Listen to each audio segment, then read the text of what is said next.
Hello everyone, good morning and welcome back to my YouTube channel सोसाम का official. तो आज की शुरुआत मैं कर रही हूँ किचन से। तो आज मैं बना रही हूँ फुलौड़ी, जो हमारे बिहार में फुलौड़ी की सब्ज़ी बोलते हैं। आप लोग शायद कढ़ी बोलते होंगे। तो बहुत सारे लोग कढ़ी ही बोलते हैं। तो फ़िलहाल मैं बिहारी भाषा में फुलौड़ी बना रही हूँ। ये बेसन की घोल से बनती है, जैसा कि आप लोग को पता ही है।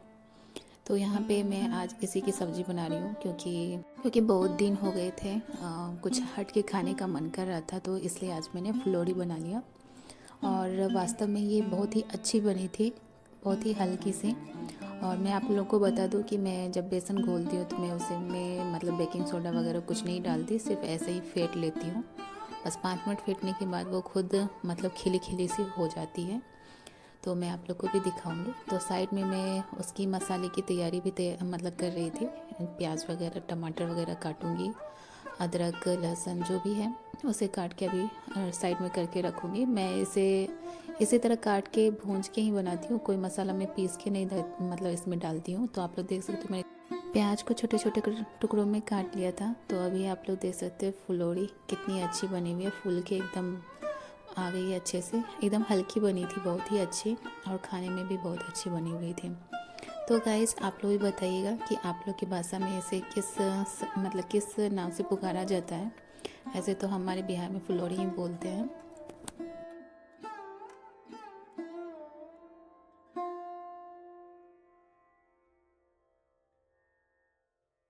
तो फ्रेंड्स, अभी बिहार में बहुत ज़्यादा ठंड हो रही है, और इस ठंड से बहुत ज़्यादा ही हालत ख़राब हो गई है। बाबू की भी थोड़ी तबीयत डाउन हो गई, थोड़ी सी ठंड लगी बाबू को, तो वो परेशान रही है 1-2 दिन। और उसके बाद फिर आज जैसा कि गणतंत्र दिवस है, तो गणतंत्र दिवस के दिन उसे स्कूल जाना होता है दादी के साथ। तो फिलहाल अभी यहाँ पे मैं रानी आंटी से कुछ बातें कर रही थी और अपना काम भी कर रही थी। तो जैसा कि आप लोग देख रहे हैं, तो आप लोग भी बताइएगा कि आप लोगों ने गणतंत्र दिवस कैसे मनाया और आपकी तरफ किस तरह की ठंड पड़ रही है, क्योंकि यहाँ पे बहुत ही ज़्यादा ठंड हो रही है।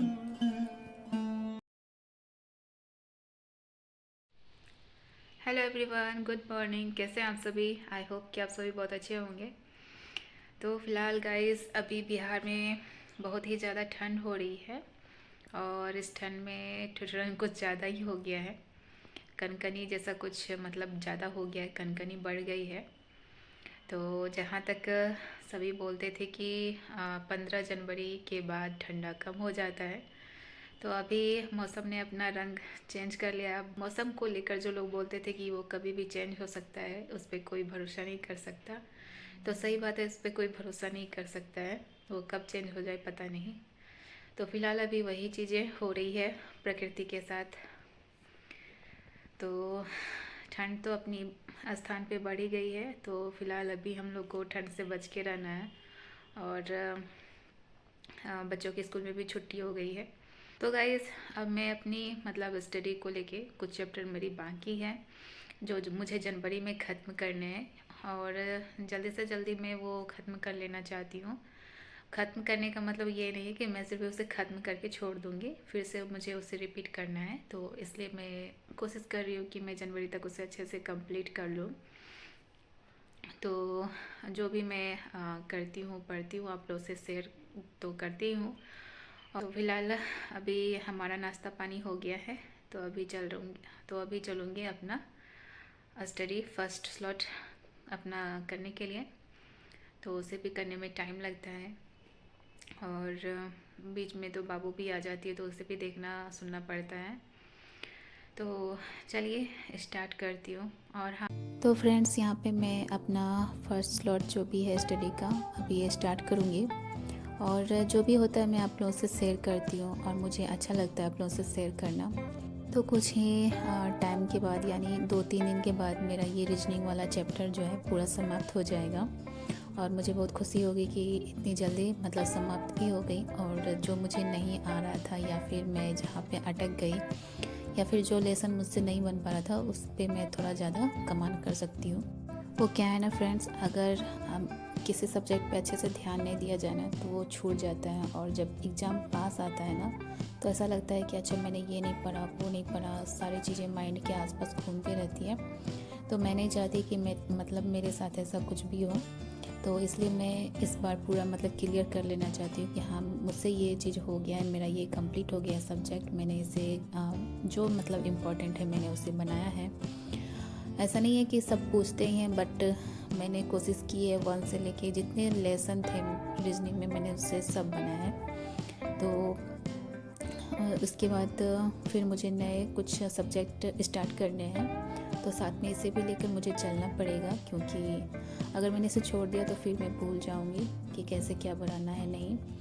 तो गाइज़ आप लोग भी बताइएगा कि आप लोग अपने सब्जेक्ट को कैसे याद करते हैं, और उससे याद करने का आपका तरीका क्या है, तो ज़रूर शेयर करिएगा। क्योंकि जहाँ तक मुझे लगता है कि आप जब तक रिवीजन बार बार नहीं करोगे तब तक आप भूल ही जाते हैं। एक बार पढ़ने के बाद सच में आप उसे भूल जाते हैं। तो रिवीजन जितना कर सके मल्टीपल रिवीजन करें, तो मैं तो यही मानती हूँ और मैं इसे ही फॉलो करती हूँ। तो ये जो रीजनिंग का चैप्टर है, जब ये ख़त्म हो जाएगा तो जो मैं नया सब्जेक्ट स्टार्ट करूँगी उससे भी आपके साथ ज़रूर शेयर करूँगी कि इस टाइम में मैं फिर क्या स्टार्ट कर रही हूँ। और इतने सारे सब्जेक्ट होते हैं जीएस में, उसका कोई अंत नहीं है कि क्या पढ़ना है क्या नहीं। बहुत ही कम टाइम में आप कैसे उसे कर सकते हैं कंप्लीट। तो इसलिए मैं सोच रही हूँ कि मैंने अपना टारगेट बनाया कि मैं 3 महीने में उसे कंप्लीट करूँगी। तो देखती हूँ मेरा टारगेट पूरा होता है या नहीं, क्योंकि फ़िलहाल अभी मेरा एक सब्जेक्ट क्लियर हुआ है और साथ ही मेरा सेकेंड चैप्टर भी जनवरी में ख़त्म हो जाएगा। तो गाइज़ मैंने आपको पिछले व्लॉग में बोला हुआ था कि सफलता बहुत त्याग मांगती है, तो ये सच बात है कि सफलता बहुत ही त्याग मांगती है। आपका सुख, चैन, नींद सब इधर का उधर हो जाता है। जब तक आप ये सब त्याग नहीं करेंगे तब तक सच में सफल नहीं हो सकते। मैं उसी चीज़ों को लेकर चल रही हूँ। आई होप कि मैं इस बार जो सफल हूँ आपके प्यार और आशीर्वाद से। तो आप मुझ पे ऐसे ही विश्वास बनाए रखें। तो यहाँ पे अभी मेरा पढ़ाई ख़त्म हो गया था, तो अभी जा रही हूँ लंच करने के लिए, और लंच करने के बाद फिर मिलूँगी आप लोगों से थोड़ी देर में। तो गाइस यहाँ पे मेरा लंच हो गया था। तो यहाँ पे आंटी आई हुई थी मम्मी से मिलने के लिए, तो उन्हीं के लिए मैं यहाँ पे चाय बना रही हूँ। अभी दिन का समय है, क्योंकि बिहार में बहुत ही ज़्यादा ठंड हो रही है ना, तो हमारे यहाँ तो सबको पहले चाय ही दिया जाता है, चाय नाश्ता थोड़ा सा। तो यहाँ पे अभी मैं चाय बना रही हूँ। तो आप लोग बताइएगा कि आप लोग कितने चाय पीते हैं एक दिन में, क्योंकि हमारे यहाँ तो उतनी चाय नहीं पी जाती है। हाँ, कोई आ जाता है तो फिर मम्मी पापा उनका साथ देने के लिए थोड़ा पी लेते हैं। तो इसलिए यहाँ मैं 2 कप बना रही हूँ चाय, और साथ ही अदरक डाल के मैं बनाऊँगी, क्योंकि ठंड ज़्यादा है और ठंड में अदरक मसाले वाली चाय बहुत ही अच्छी लगती है। तो यहाँ पे अभी मैं चाय बनाकर उनको दे दूँगी। और यहाँ पे मैं आपको बता दूँ कि उसके बाद मैं सेकेंड लॉट जो भी था मैंने उसकी पढ़ाई कर ली, उसे मैंने शूट नहीं कर पाई। तो यहाँ पे शाम हो गई थी, और शाम में जो थोड़ी तैयारी थी उसे मैं कर रही थी, क्योंकि बाबू को तबीयत थोड़ा डाउन सा लग रहा था, इसलिए मैं थोड़े सामने ही जो तैयारियां थी मैं करके यहाँ पे रख ले रही हूँ। रात थोड़ी होगी तो उसके बाद जल्दी से सबको खाना बना के मैं दे दूँगी। तो मैं थोड़ा सा भी टाइम को वेस्ट नहीं जाने देना चाहती। तो यहाँ पे पापा लाए थे मूंगफली, और हम लोग खाएंगे। जैसा कि आप देख रहे हैं मैंने आटा लगा के रख लिया है। तो अभी बज रहे हैं 6:10, आप लोग देख सकते हैं। तो यहाँ पे मैं ये काम करके रख रही हूँ, क्योंकि मुझे अभी बाबू को पढ़ाने के लिए भी जाना है, तो इसलिए मैंने थोड़ी सी तैयारी करके रख ली। क्योंकि शाम में फिर बाबू को आने के बाद थोड़ा लेट भी हो जाता है, उसकी जैसे होमवर्क रहते हैं, तो उस हिसाब से तो थोड़ा टाइम बचा था, तो मैंने सोचा चलो करके रख लेती हूँ। तो यहाँ पे मैं खा रही हूँ मूंगफली, जो मैंने आपको अभी दिखाया था कि पापा लेके आए हुए हैं मूंगफली। तो सभी अभी खाएंगे इस नाश्ते में मूंगफली। अच्छा लगता है खाने में, और पुरानी यादें भी कुछ ताज़ा हो जाती है। जो हम लोग छोटे थे तो कहीं सफ़र करना होता था तो हम लोग मूंगफली कुछ ज़्यादा ही खाते थे। तो कुछ हार्ड था जिससे तोड़ने में थोड़ी दिक्कत हो रही थी, बाकी सब कुछ ठीक था। खाने में बहुत ही अच्छी थी, टेस्टी थी।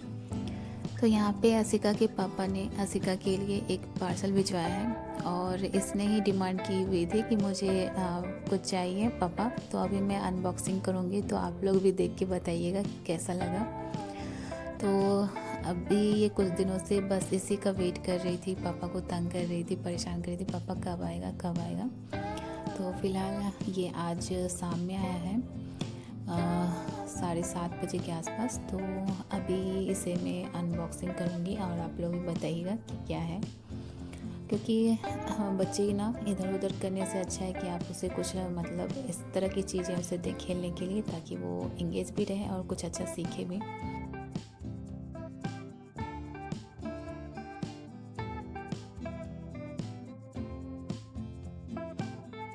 तो गाइस, जैसा कि आप लोग देखकर समझ ही गए होंगे इसके अंदर क्या है। तो ये रहा बैडमिंटन, क्योंकि बाबू बोल रही थी मतलब पापा को कि पापा मुझे बैडमिंटन चाहिए, तो उसके पापा ने बैडमिंटन भिजवाया ऑर्डर करके।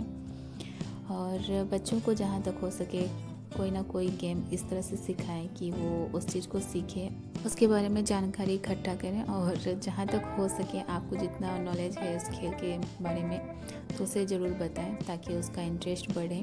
किसी मतलब अच्छा लगे, इतने सारे गेम है, किसी एक गेम को तो वो लोग इंटरेस्ट करके खेलते ही हैं। जैसे कि मैंने अधिकतर देखा है बच्चों को, खासकर लड़कों में वो क्रिकेट ज़्यादा पसंद करते हैं, और लड़कियों में तो बहुत सारे गेम हैं। तो घर में वो बैठ के सिर्फ किचन वगैरह कुछ इस तरह का खेल खेलते हैं, लेकिन अच्छा है कि आप कुछ हटके कुछ अच्छा खिलाएं। तो अभी ये 2-3 गेम खेल लेती है घर में, जैसे तो अभी ये कैरम बोर्ड खेलती है, लूडो खेलती है। तो अभी ये तीसरा गेम इसका बैडमिंटन है। तो बच्चों को कुछ ना कुछ स्किल सिखाते रहें, तो इससे आपको भी फ़ायदा है, बच्चे को भी, क्योंकि अभी स्टार्ट ही हुआ है उसका खेलना कूदना, और उसके स्कूल में भी जो पार्टिसिपेट करेगी तो उसे अच्छा रहेगा। तो फ़िलहाल जैसे ही आया, इसे अनबॉक्स करने के बाद ये अभी खेलना स्टार्ट कर चुकी है, और इससे मतलब होता है ना एक खुशी कि मतलब वो अभी स्टार्ट करना है, अभी खेलना है मुझे, तो अभी वो स्टार्ट कर चुकी है। तो गाइस, मेरा आज का व्लॉग कैसा लगा कमेंट करके ज़रूर बताइएगा। आई होप कि आप लोग भी बहुत अच्छे होंगे और ठंडे से बच के रहिएगा मेरे तरफ। और जैसा कि आज गणतंत्र दिवस है, आप सभी को गणतंत्र दिवस की हार्दिक शुभकामनाएं फिर से। हूँ आप लोगों से नेक्स्ट व्लॉग में कुछ अच्छा लेके, तब तक अपना ध्यान रखिएगा। Bye bye.